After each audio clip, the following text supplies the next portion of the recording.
Morning everyone, we are here to solve problem in fatigue in combined loading.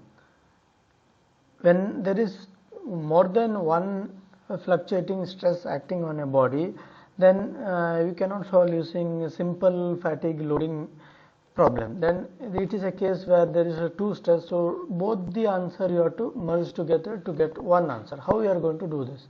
There are two different methods. Method 1 we call it equivalent stress method, and method 2 we call it as modified Soderberg's and Goodman's equation. So in this problem we will go to look what is method 1. Looking at the problem, a steel member of circular cross section is subjected to a torsional stress that varies from 0 to 35 megapascal, and at the same time it is subjected to an axial stress that varies from minus 14 megapascal to plus 28 megapascal. Neglecting stress concentration and column effect buckling, assuming that the maximum stress in the torsion and axial load, determine 1.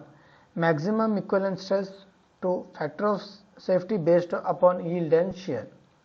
The material has an endurance limit sigma y equals 480 megapascal, sigma endurance equal to 106 megapascal.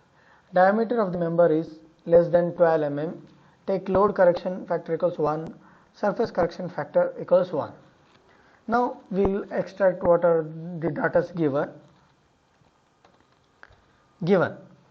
Since they have given two torsional stress 0 to 35, we will consider positive as maximum plus 35 megapascal and 0 as minimum 0 megapascal. Then stress they are given minus 14 to plus 28. So plus 28 we are going to take as maximum, minus 14 we are take as minimum.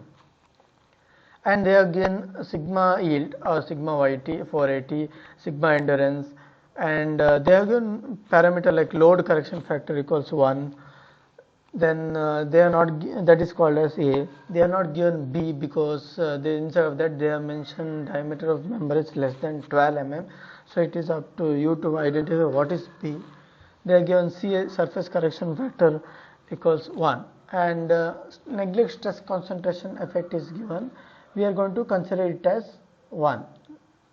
Neglect means you can keep it as 1. Now in this kind of method there is it is called as method 1. If you look at the problem, there are two different stress, torsional stress and axial stress. That means you have to solve separately for torsional stress, then you have to solve separately for axial stress, then you are going to merge both the answer. That is called as equivalent stress, and we are getting the answer. So you can either start with the axial or you can start with torsion. We will start with torsion, considering torsional load. Now if you extract the data handbook formula from Balvi Reddy and Mahadevan, we get it as tau equivalent equals tau m plus tau yp by sigma endurance ksf tau amplitude by abc, equation 2.22b, page 26. Now in this equation, if you look at the equation, first we will look what are the parameters available and what are parameters not available. A is available, so our work on A is done. B is available, KSF, that is given in the question, is you can take it as 1, sigma endurance is given in the question. So other parameter we have to calculate. We will calculate one by one. Neglect stress concentration, that is KSF equals 1, we have already taken it. B, now there is a small calculation. If B, they have given diameter of member is less than 12 mm. That means for less than 12 mm, we can assume it lies between 7.5 to 50 mm, and for that range we can get B equals 0.85. That's a parameter from the data handbook we will get. Then we have to calculate mean and amplitude like a previous problem. Tau amplitude equals tau max minus tau minimum by 2, and tau mean equals tau max plus tau minimum by 2. Substituting the parameter, we get 17.5 megapascal as tau amplitude, 17.5 megapascal as tau mean. Because there is a 0 in one part, because of that we are going to get same answer in both the case. Then once you get the answer, further tau y equals 0.6 sigma y. This is the relation for fatigue. In fatigue case, the relation, when you are going for static chapter, tau is 0.5 or 50 times the sigma, but in case of fatigue you are going to consider tau as 60% of sigma. That is, so substituting this equation we get 288 megapascal. So there it is, we get all the parameters required for the problem. Substituting the entire parameter, we get the answer as 46.28 megapascal. This is the first part. Now we will go to second part, considering axial load. Again, in the same equation we have sigma equivalent n equals sigma m plus sigma yp by sigma endurance ksf sigma amplitude by abc. Instead of tau, it's replaced by sigma. Again, a is known, b already we have calculated, c is also known, ksf is known, sigma endurance is known, sigma yp is already given. So in this equation almost many parameters are already known. We have to calculate mean and amplitude.